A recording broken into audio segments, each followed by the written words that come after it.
The peak-end rule is a psychological phenomenon that occurs when people judge an experience largely on how they felt at its peak and its end. There are two reasons for this. More emotionally intense events lead to better memories than less intense events.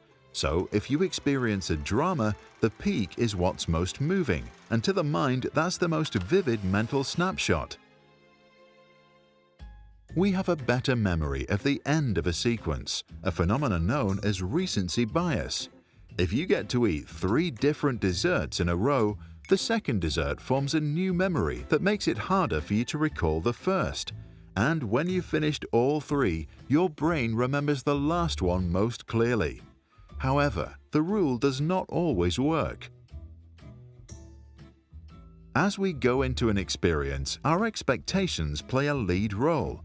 If they are initially not met, our prediction error can affect our perception of what's about to come next, including the peak.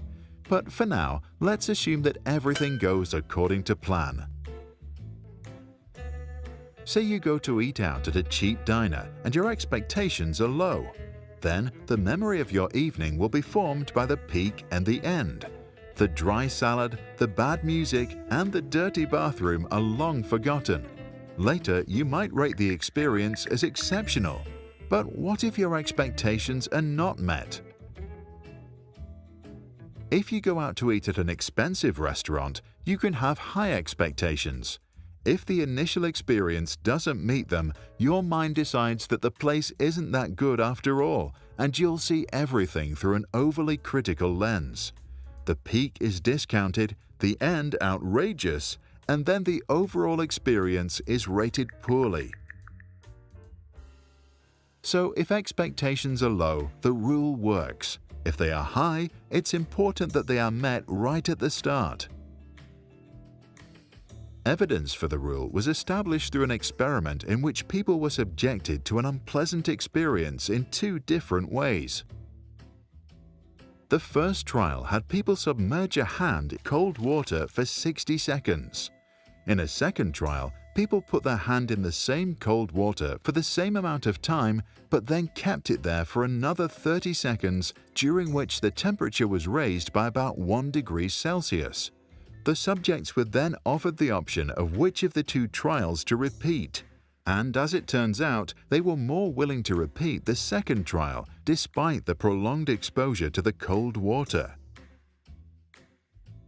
Kahneman, Fredrickson, Schreiber and Radelmeyer, who conducted the study in 1993, concluded that people chose the long trial simply because they liked the memory of it better than the alternative. If you happen to run a restaurant and manage to meet your customers' expectations, you can create a wonderful peak, finish with a fantastic end, and deliver an experience that's not only excellent but will also be remembered as such. Now, what do you think about the rule? And did you ever make your own peak end experience? Please share your thoughts and what you remember from this video in the comments below.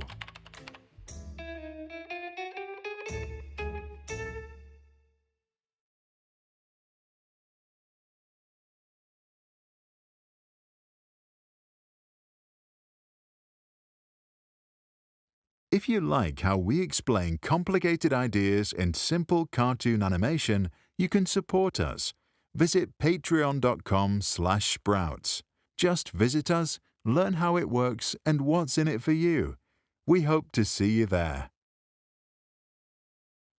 And if you are a parent or educator, check out our website, sproutschools.com. There you can find this and other video lessons, additional resources, and classroom activities. If you found this helpful, check out our other videos and subscribe. If you want to support our work, join us on patreon.com/sprouts. For more information and additional content, visit sproutschools.com.